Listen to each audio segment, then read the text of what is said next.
Hello नमस्कार, welcome back to the channel. तो guys आज का टॉपिक होने वाला है चंद्रभागा नदी के ऊपर।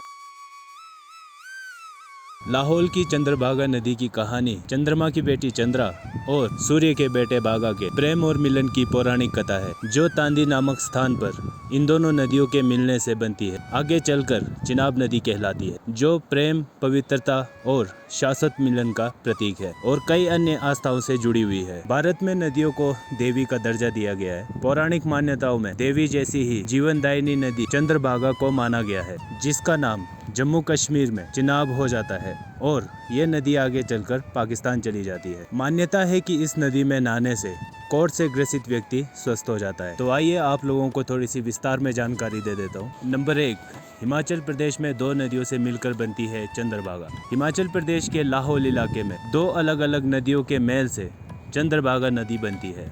चंद्रा नदी बारालाचा दर्रे के दक्षिण पूर्व से बहती है और चंद्रताल से होकर निकलती है। भागा नदी, ये नदी बारालाचा दर्रे के उत्तर पश्चिम से बहती है और सूरजताल से होकर निकलती है। लाहौल जिले में तांदी जगह पर चंद्रा और भागा का संगम होता है और फिर ये नदी चंद्रभागा बन जाती है। नंबर 2, चंद्रमा की बेटी और सूर्य का बेटा चंद्रा और भागा। हिमाचल में प्रचलित कथाओं के अनुसार चंद्रा चंद्र देवी यानी चंद्रमा की बेटी थी, जबकि भागा सूर्य का बेटा था। ये दोनों आपस में प्रेम करते थे। सूर्य और चंद्रमा की किसी बात पर बिगड़ी तो इन दोनों का विवाह ना हो सका। तब चंद्रमा और भागा ने मिलन करने के लिए नदियों का रूप धारण कर लिया। इसके बाद तांदी में संगम करके ये दोनों हमेशा के लिए एक हो गए। नंबर 3, श्री कृष्ण के बेटे से जुड़ी है चंद्रभागा नदी की कहानी। चंद्रभागा नदी की कहानी श्री कृष्ण के बेटे सांब से जुड़ी हुई है। सांब वही श्री कृष्ण पुत्र है जिसे गर्भवती स्त्री के रूप में यदुवंशियों ने ऋषियों के सामने पेश किया था।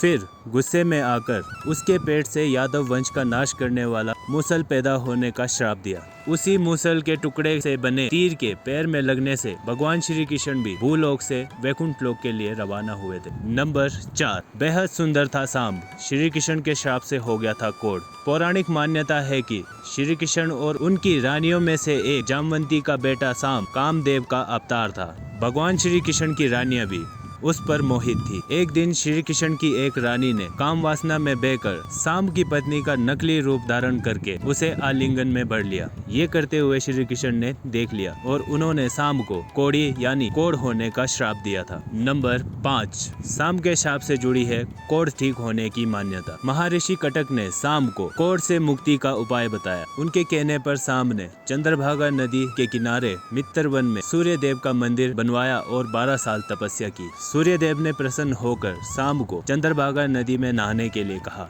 ऐसा करने से सांब ठीक हो गया और तभी से ये मान्यता है चंद्रभागा नदी में नहाने से कोढ़ की बीमारी ठीक हो जाती है। नंबर 6, लोक विश्वास है लेकिन वैज्ञानिक रूप से प्रमाणित नहीं है। चंद्रभागा नदी में नहाने से कोढ़ की बीमारी ठीक होने तक का जिक्र लोक कथाओं और पौराणिक मान्यताओं में मिलता है, लेकिन इसकी वैज्ञानिक रूप से पुष्टि अभी तक नहीं हो पाई है। हालांकि वैज्ञानिक ये भी मानते हैं कि हिमालय की जड़ी बूटियों वाले इलाके से बहकर नालों का पानी चंद्रभागा नदी में मिलने से उन जड़ी बूटियों के गुण भी साथ में आ जाते हैं। स्थानीय परंपराओं और क्षेत्रीय लोगों में कोढ़ से ग्रसित व्यक्ति को चंद्रभागा नदी में जरूर नहलाया जाता है। नंबर 7, पाकिस्तान की सिंधु जल संधि का हिस्सा है ये नदी। चंद्रभागा नदी ही जम्मू कश्मीर में पहुंचकर चेनाब या चिनाब बन जाती है, जो भारत पाक के बीच सिंधु जल की नदियों में से एक है। चंद्रभागा संगम के ऊपर पहाड़ी पर ड्रिलबू नामक एक पवित्र स्थान है, जो कि मान्यता के अनुसार शिव और पार्वती का विवाह स्थल है, जिनकी कहानी